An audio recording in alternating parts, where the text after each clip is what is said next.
नमस्कार प्यारे बच्चों, घर पर रहिए, सुरक्षित रहिए। बेटा जी, आज हम जो पाठ कर रहे हैं लहासा की ओर, उसको आरंभ करने से पूर्व बेटा मैं आपसे उम्मीद रखती हूँ कि आप घर पर रहें और सुरक्षित रहें। जो आपकी ऑनलाइन क्लासेस की जा रही हैं आरंभ, उसका उद्देश्य यही है कि आप घर पर रहें और सुरक्षित रहें। ये महामारी भयंकर रूप ले चुकी है बेटा, तो ट्यूशन्स को इग्नोर करें और सेल्फ स्टडी अपने आप पढ़ें। जो आपको मुश्किल आती है, बाधा आती है समझने में, आप अपनी अध्यापिका या अध्यापक से संपर्क करें और उनसे उस विषय के बारे में जानकारी प्राप्त करें।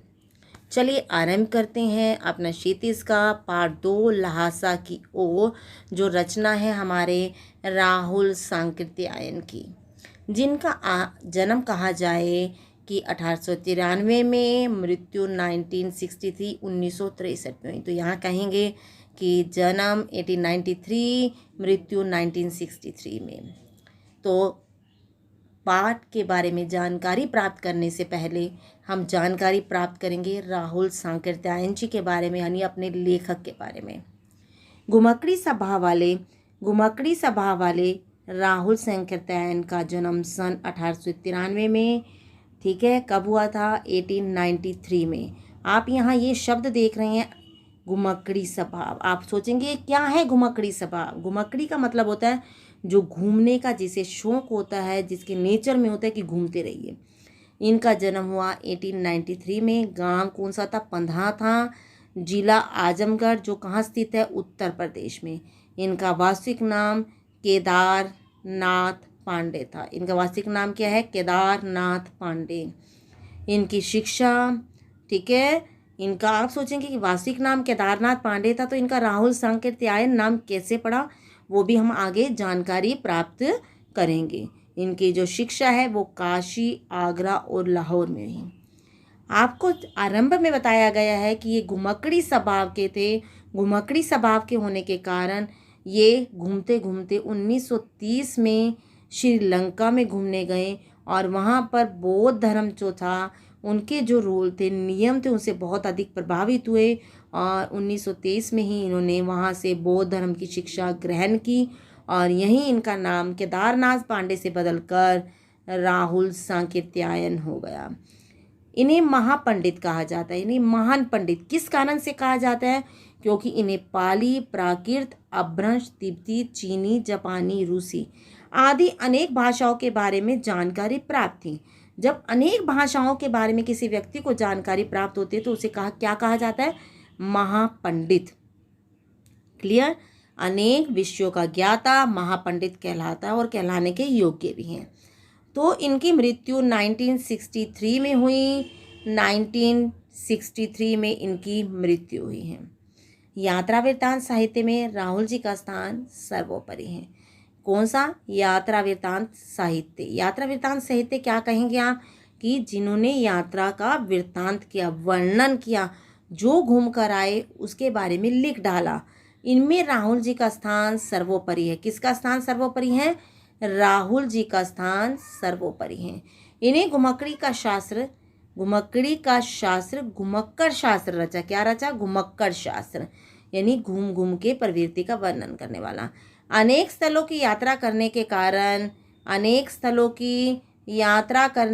कारण क्या कहा जाने का लगा इन्हें? मनोरंजन, ज्ञानवर्धन एवं अज्ञात स्थलों की जानकारी मिलने के साथ साथ संस्कृति की भाषा का भी आदान प्रदान हो जाता है। तो अनेक स्थलों की इन्होंने यात्रा की। बताया गया है कि अनेक जगह पर घूमते थे। इन्हें घुमकने का शौक था, बहुत यदि घुमक्कड़ प्रवृत्ति के थे, घूमने का शौक था, जिससे हमें क्या होता है, अगर ये साहित्य में वर्णन करते थे अपने यात्रा का, तो जिससे हमारा मनोरंजन भी होता है, हमारे ज्ञान के वृद्धि भी होती है, ज्ञान में वृद्धि भी होती है। ज्ञान में वृद्धि कैसे होगी? आप सोचेंगे कि ज्ञान में वृद्धि कैसे? ज्ञान में वृद्धि होगी कि वहाँ के हम साहित्य और संस्कृति के बारे में जानते हैं, वहाँ के कैसा भौगोलिक वातावरण है उसके बारे में भी जानकारी प्राप्त करते हैं। इन्होंने विभिन्न स्थलों के भौगोलिक वर्णन प्रस्तुत करने के अलावा वहाँ के लोगों के रहन सहन की भी सुंदर झांकी प्रस्तुत की है। वहाँ के रहन सहन के बारे में इन्होंने वर्णन किया है। रचनाएं, इनकी रचनाएं निम्न है। मेरी जीवन यात्रा 6 भागों में वर्णित की गई हैं। दर्शन दिग्दर्शन, 22वीं सदी, वोल्गा से गंगा तक, भागो नहीं दुनिया को बदलो, दिमागी गुलामी, घुमक्कड़ शास्त्र आदि। यहाँ आपको ये समझ आ गया होगा। इनकी रचनाओं के बारे में भी आप जान चुके होंगे। चलिए आगे देखते हैं हम इनके और तथ्यों के बारे में कि इन्होंने क्या क्या और लिखा और क्या क्या वर्णन किया। चलिए देखते हैं। अब मैंने आपको बताया वोल्गा से गंगा तक, ठीक है, दर्शन दिग्दर्शन, अनेक रचनाएं जिनमें इन्होंने अपने घुमक्कड़ प्रवृत्ति का वर्णन किया। तो अब इनके एक और घुमक्कड़ी प्रवृत्ति से युक्त रचना पढ़ेंगे हम, ल्हासा की ओर, जिसका पाठ का सार इस प्रकार है। ल्हासा की ओर नामक यात्रा वृत्तांत में राहुल सांकृत्यायन जी ने सन 1929 में नेपाल से तिब्बत जाने के दुर्गम रास्तों का रोमांचकारी वर्णन किया है। कहाँ पर कब गए थे ये आपको बताना चाहूँगी। ये गए थे 1929-30 में। कहाँ गए थे? नेपाल से तिब्बत, ठीक है, नेपाल से तिब्बत। और वहाँ जाने के दुर्गम रास्तों का, दुर्गम माने होता है जहाँ पर जाना बड़ा मुश्किल होता है, उसका रोमांचकारी वर्णन किया है। नेपाल तिब्बत मार्ग नेपाल से तिब्बत आने जाने का मुख्य मार्ग है। नेपाल से तिब्बत जो मार्ग है वो कहाँ जाने का? नेपाल से तिब्बत आने जाने का मुख्य मार्ग है। यह तत्कालीन समय में व्यापारिक रास्ता ही नहीं, ये कैसा था? नेपाल से जो तिब्बत जाने का रास्ता था ये व्यापारिक रास्ता नहीं, यानी कि व्यापार भी होता था नेपाल से तिब्बत, तो ये व्यापारिक रास्ता नहीं बल्कि सैनिक रास्ता भी था। क्योंकि इसने क्यों सैनिक रास्ता था यहाँ पर आपको बताएंगे, क्योंकि इसलिए चारों ओर यहाँ पर सेना रहती थी, इसलिए चारों ओर फौजी चौकियों और किले थे। क्या थे? फौजी चौकियाँ, और यहाँ पर फौजी चौकियाँ और किले थे जिनमें चीनी पलटने रहती थी। बताया गया है कि व्यापार होता था नेपाल से तिब्बत, व्यापार के साथ साथ ये सैनिक रास्ता भी था। क्योंकि सैनिक रास्ता इसलिए कहा जाता है कि यहाँ पर चारों ओर फौजी चौकियाँ और किले थे जिनमें कौन रहता था? चीनी पलटने रहती थी। आज इन्हीं किलों में किसानों ने अपनी बसेरा बना लिया। किसने? किसानों ने। इन जो जहाँ पर पहले चीनी पलटन रहती थी वहाँ पे अब किसने बसेरा बनाया है? किसानों ने। और मैं किस रास्ते का वर्णन कर रही हूँ? नेपाल से तिब्बत जाने के मार्ग का वर्णन कर रही हूँ। ये व्यापारिक रास्ता नहीं बल्कि सैनिक रास्ता भी है, क्योंकि यहाँ पर चौकियाँ हैं और किले हैं जिनमें चीनी पलटन रहती थी।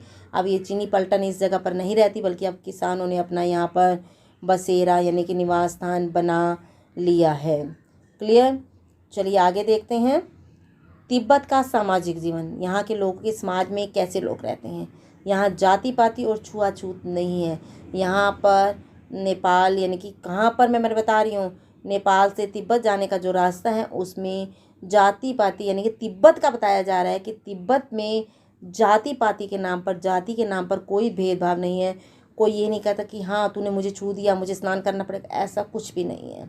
यहाँ पर तिब्बत में औरतें पर्दा नहीं करती, ठीक है, बिना पर्दे के रहती हैं। मैं एक चीज़ और बताना चाहूँगी कि निम्न श्रेणी के भिखमंगों को छोड़कर कोई भी अपरिचित व्यक्ति गंदे घर के अंदर जा सकता है। यानी कि निम्न श्रेणी के जो भिखमंगे हैं, बिल्कुल बेकार से, यानी कि बिल्कुल निम्न श्रेणी के, उनको छोड़कर कोई भी अपरिचित व्यक्ति घर के किसी के घर के अंदर भी जा सकता है। और घर की सास या बहू से चाय अपना सामान देगा कि हमें चाय बना के दे दो, तो वो चाय बना के दे देती हैं। अगर आपको ये लगता है कि आप चाय में उस समय मक्खन डाला जाता था या सोडा डाला जाता था, जैसे चाय बनती थी वहाँ पर रिवाज होगा, अगर आपको लगता है कि मेरा मक्खन पूरा नहीं डाला है तो आप रसोई में जाकर खुद भी चाय बना सकते हैं। यहाँ चाय सोडा मक्खन और नमक डालकर मिट्टी के बर्तन में परोसी जाती है। तो आपको क्लियर हो गया चाय किन किन से बनाई जाती है। यहाँ हमारे यहाँ दूध पत्ती वगैरह यूज़ करते हैं, इस्तेमाल की जाती है, लेकिन यहाँ पर सोडा मक्खन और नमक डालकर मिट्टी के बर्तन में दी जाती है चाय। क्लियर? आगे देखेंगे हम ठहरने की सही जगह। इस बार यात्रा के दौरान लेखक और उसके साथी, जब लेखक तिब्बत गया तो वहाँ पर उसे ठहरने की कौन सी जगह मिली उसके बारे में जानकारी प्राप्त करते हैं। इस बार यात्रा के दौरान लेखक और उसका साथी सुमति भिखारी के वेश में थे। कौन कौन? लेखक और जो उसका दोस्त है सुमति, ठीक है, भिखारी के वेश में। तब भी उन्हें थोड़ला के आखिरी गांव में जो जगह का नाम है तिब्बत की, वहाँ पे सुमति का जान पहचान वाले घर में अच्छी जगह मिल गई थी। सुमति कौन था? एक बौद्ध भिक्षु था, वो उसके साथ गया था तिब्बत। ठीक है, तो वहाँ पर वो भिखारी वेश में थे। सुमति के वहाँ पर जान पहचान वाले थे, इसलिए उन्हें घर में अच्छी जगह मिल गई। लेकिन जब वो 5 साल बाद जब वे इसी रास्ते से लौटे, तब वे भिखारी के वेश में नहीं गए, बल्कि किसके वेश में गए थे? भद्र यात्री के वेश में गए थे। एक भिखारी के रूप में नहीं गए, बल्कि एक जेंटलमैन बनकर गए थे। फिर भी किसी ने रहने के लिए जगह नहीं दी वहाँ पर। भिखारी वेश में गए, तब इन्हें रहने की जगह मिल गई थी, सुमति साथ था। लेकिन अब जब 5 साल बाद गए, तब भी सुमति साथ था, लेकिन उन्हें जगह नहीं मिली, क्योंकि उस समय उन्हें वहाँ पर गरीब झोपड़ों में रहना पड़ा। और कारण क्या था? क्योंकि ये शाम के समय पहुँचे थे, और शाम के समय वहाँ के लोग, एक मदिरा होती है, वो शराब पीकर अपना होश हवास खो जाते हैं, और उन्हें पता नहीं है होता कि उस समय कौन आया है कौन नहीं। तो आपको क्लियर हो गया। फिर भी उन्हें रहने की जगह नहीं थी, उन्हें सबसे गरीब झोपड़े में रहना पड़ा। यह सब कुछ लोगों की उस समय की प्रवृत्ति पर भी निर्भर है, क्योंकि वे शाम को छठ जिसे कहा जाता है, अपने पीकर होश हवास खो बैठते हैं। अब देखिए, डांडा जो थोड़ला का जंगल है उसके बारे में बताएंगे। 16-17 हज़ार फीट की ऊंचाई पर स्थित डांडा खतरनाक स्थल है। ये कौन सी जगह बताई गई है आपको? जो डांडा है वो खतरनाक जगह है। कौन सी? मैंने आपको बताया कौन सी जगह यहाँ पर बताई गई। डांडा है जो जगह, वो बहुत अधिक खतरनाक जगह है। यहाँ मीलों तक कोई गांव दिखाई नहीं देता। यहाँ डाकू के लिए बहुत सुरक्षित स्थान है, क्योंकि कोई जगह कोई दिखाई नहीं देता, इसीलिए डाकू आराम से इस जगह पर रहते हैं। क्या करते हैं? आने जाने वाले जो व्यक्ति जाते हैं वहाँ पर, डाकू क्या करते हैं? पहले व्यक्ति को मार देते हैं, बाद में उसे लूटने का करते हैं। यानी कि पहले लूट लें फिर मारे नहीं, पहले मार देते हैं, ताकि ये जाके किसी को बता ना दे, चिल्लाए मत। तो वो क्या करते हैं? पहले मारते हैं, फिर बाद में उसे लूटते हैं। चाकू बंदूक आदि रखना आम बात है। यहाँ के जो लोग हैं वो अपनी रक्षा के लिए चाकू और बंदूक अपने पास रखते हैं। सरकार भी पुलिस का खर्चा नहीं करती। लेखक और समिति को जहाँ भी खतरा लगता, वे टोपी उतार कर भीख मांगने लगते। क्यों क्यों भीख मांगने लगते थे? क्यों? उन्हें डर लगता था कि डाकू आएंगे और उन्हें भी मार देंगे। तो वो भीख मांगने के लिए क्या करते थे? भीख मांगने जब उन्हें लगता था कि डाकू आ रहे हैं, तो वो भिखमंगे वेश में तो थे, तो वो अपनी जीभ निकालते थे। ठीक है, और जीभ निकाल के भीख मांगने का एक्टिंग करने लगते, भीख मांगने का प्रयास करने लगते थे। अगले दिन दोनों को लंकोर पहुंचना था। दोपहर को वे डांडे पहुंचे। दाहिनी तरफ बर्फीली पहाड़ियाँ थीं, कैसी बर्फ़ से भरी हुई पहाड़ियाँ थीं। पहाड़ नंगे थे। दूसरी तरफ देखे तो पहाड़ बिल्कुल साफ थे। एक तरफ जहाँ बर्फ़ पड़ी हुई थी दाहिनी तरफ, तो वहाँ दूसरी तरफ बाईं ओर ना बर्फ़ थी ना ही हरियाली, बिल्कुल काली पहाड़ थी। सबसे ऊंचे स्थान पर डांडे के देवता का मंदिर था, जिसे पत्थरों, सींगों व रंग बिरंगी झंडियों से सजाया गया। झाड़ियों नहीं, झंडियों से सजाया गया था। यहाँ आपको समझ आ गया होगा कि वहाँ पर जो सबसे ऊंचा स्थान है, वहाँ पर किसका मंदिर है? डांडे के देवता का मंदिर है, जिसके मंदिर को पत्थरों से, सींगों से, रंग बिरंगी झाड़ियों से, यानी कि झंडियों से सजाया गया है। झंडी कैसी होती है? कलर्ड भी होती हैं और सफ़ेद भी होती है। किसी बौद्धिस्ट की मृत्यु होती है तो वहाँ पर सफ़ेद रंग की लगाई जाती है, और कोई अच्छा उत्सव होता है तो रंग बिरंगी पताकाएँ लगाई जाती हैं। उतराई पर भटका। अब जब वहाँ पहुँच गए, वापस आने लगे तो भटक गए। वो क्या था देखते हैं। लेखक व समिति जब नीचे उतरने लगे तो घोड़े के धीमे चलने के कारण लेखक सही मार्ग से भटक गया। दोनों ने घोड़ा हायर किया और घोड़े की सहायता से नीचे उतरने लगे। जो सुमति का घोड़ा था वो ठीक चल रहा था, लेकिन जो हमारे लेखक का घोड़ा था वो बहुत धीमे चल रहा था। तो लेखक पीछे रह गए और अपना मार्ग भटक गए, और दाएं रास्ते पर जाने के बजाय बाएं रास्ते पर निकल पड़े। जब वो 1.5 मील आगे चले गए रास्ता, तब उन्हें पता चला, और किसी घर से पता चला कि ये रास्ता गलत है। वापस आने पर 4-5 बज गए। सुमति इंतजार में थी और गुस्से में भी थे। सुमति गुस्से में थे। ठीक है, क्यों गुस्सा आ रहा था? क्योंकि उन्होंने बहुत समय तक इंतजार किया था लेखक का। सुमति ने गुस्से में कहा कि उन्होंने 2 टोकरी कंडे फूंक डाले। कंडे क्या होते हैं बेटा? उपले होते हैं। गाय का जो गोबर होता है उससे बनाए जाते हैं उपले, उसे कहा जाता है कंडे। और 3 बार चाय गरम की, और 3 बार यानी 3 बार चाय गरम की। मजबूरी बताने पर वे शांत हुए। जब लेखक ने बताया कि वह एक बार तो उनका घोड़ा धीमा चल रहा था इसलिए वो पीछे रह गए, दूसरा कारण ये था कि वे गलत रास्ते पर भी चले गए। जब उन्होंने लेखक ने सुमति को यह बताया तो सुमति का जो गुस्सा था वो शांत हो गया, कहा जाता है कि सुमति को जितनी जल्दी गुस्सा आता था उतनी जल्दी शांत भी हो जाता था। ठीक है, और वैसे आपको बताया जाता है कि बोधिस वैसे ही कैसे होते हैं, लाल होते हैं, और सुमति तो गुस्से में बिल्कुल ही लाल हो चुके थे। और शांत कैसे हुए थे, जब आप लेखक ने उन्हें अपना कारण बताया कि वे देरी से क्यों पहुँचे हैं। लंकोर में अच्छी जगह रहने का हमें स्थान मिला और गर्मा गर्म थुक्पा खाने को मिला। ठीक है, ये थुक्पा वहाँ का जो कहा जाता है, जैसे पंजाब में साग और मक्की की रोटी होती है, वैसे ही थुक्पा वहाँ का खाद्य पदार्थ है। चाय सत्तू भी साथ में था। अगले दिन वे एक पहाड़ी पर थे। ठीक है, अगले दिन वो कहाँ पहुँचे, पहाड़ी पर, जिनका नाम तिगरी समाधि गिरी था। पहाड़ी का नाम क्या था, तिगरी समाधि गिरी। सुमति के यजमान हर जगह थे। वे उन्हें गंडे पहुँचाने चाहते थे। गंडे क्या होते हैं बेटा, बौद्ध में आप जो बौद्ध मंदिर है वहाँ पर जाकर क्या होता है कि जो हवन किया जाते हैं वहाँ की आहुति लाना, उसे कपड़े में बांधकर लोगों को देना, वो गंडे कहलाता है। ठीक है बेटा, आपको मैंने बताया है कि क्या होता है कि वो जिसे आप कहा जाता है कि आपके गले में डाली जाती है कि ये हमारे गुरु की है। ठीक है, गुरु ने प्रदान की है। लॉकेट सा होता है, कई बार कपड़ों में भी होता है, कपड़े की बनाकर दी जाती हैं। जो सुमति था वह बौद्ध मंदिर के भस्म लाकर उसे कपड़े में बांधकर किसको देता था, अपने यजमानों को देता था। गंडे कपड़े की पतली पतली चीरी बत्तियों से बनते थे। अब समझ आ गए आपको किससे बनाए जाते थे, कपड़े को फाड़ कर उसके अंदर भस्म डालकर लोगों को दी जाती थी। गंडे खत्म होने पर सुमति कपड़ों से नए गंडे बना लेते थे, अपने साथ भस्म रखते थे, और जब ये उनसे क्या हो गया, बनाकर जब उन्होंने दे दिया, ठीक है, अगर वो ख़त्म हो गई तो नए गंडे बनाकर उन्हें दिए जाते थे। लेखक ने सुमति को दूर गांव में ना जाने के लिए राजी कर लिया। लेखक ने क्या कहा सुमति को कि भाई दूर मत जाओ, बहुत देर हो जाएगी, बहुत दिन लग जाएंगे, आपको दूर नहीं जाना चाहिए। तो ठीक हो गया, मान गया। ठीक है, जागीरदारी प्रथा।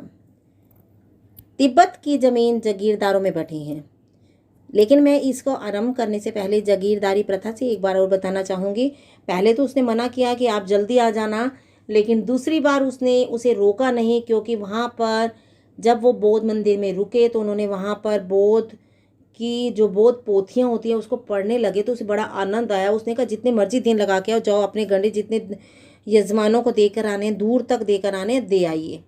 ठीक है, तो वो मान गए। गंडे मैंने आपको बता दिया है कि क्या होते हैं। बौद्ध मंदिर की भस्म होती है, उसे कपड़े में लपेट कर लोगों को दिया जाता है। जागीरदारी प्रथा। तिब्बत की ज़मीन जागीरदारों में बटी है। इन जागीरों की काफ़ी भाग मठों के हाथ में। तिब्बत की जो ज़मीन है वो किन के पास है, जागीरदारों के, जिसे आप कहेंगे ज़मीन रखते हैं जो, इनके भाग मठों के हाथ में। मठ होते हैं धर्म के, बौद्ध के। जागीरदार किसानों से खेती कराता है। ठीक है, कोई भिक्षु खेती का प्रबंध देखने आता है तो उसे राजा के समान आदर मिलता है। और अगर कोई भिक्षु देखने आए कि खेत की व्यवस्था कैसे चल रही है, कैसे वो खेत की अनाज उगा रहे हैं, इन सबको देखने आते हैं, तो उस भिक्षु को भी कैसे देखा, आदर दिया जाता था, सम्मान दिया जाता राजा की तरह।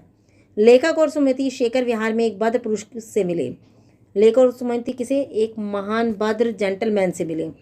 ठीक है, भिखमंगों के बीच में होने पर भी उन्हें आदर मिला। वहाँ एक बौद्ध मंदिर था जहाँ लेखक और जहाँ पर क्या हुआ था, बुद्ध की 103 हस्तलिखित पोथियाँ रखी हुई थी, वहीं लेखक का आसन जमाया। जो मैंने पहले आपको बताया था 103 हस्तलिखित पोथियाँ थी बुद्ध की, तो वहीं लेखक ने आसन जमाया। वह एक एक पोथी जो थी, यानी बुक कहा जाए, वो 15-15 शेर की थी। लेखक उन्हीं पोथियों में रम गए, यानी कि पढ़ने में उन्हें इतना आनंद आने लगा। जब सुमति ने यजमानों के पास जाने के बारे में पूछा था कि वो उन्हें गंडे देकर आने हैं, तो लेखक ने कहा कोई बात नहीं, आप जाओ, आराम से देकर आओ। अगले दिन वे भिक्षु से विदाई लेकर चल दिए। और जब वापस आए, ठीक है, तो कौन, सुमति और लेखक वहाँ जिस स्थान पर ठहरे हुए थे उससे विदाई लेकर अपने आगे जो गंतव्य था उस पर पहुँच गए।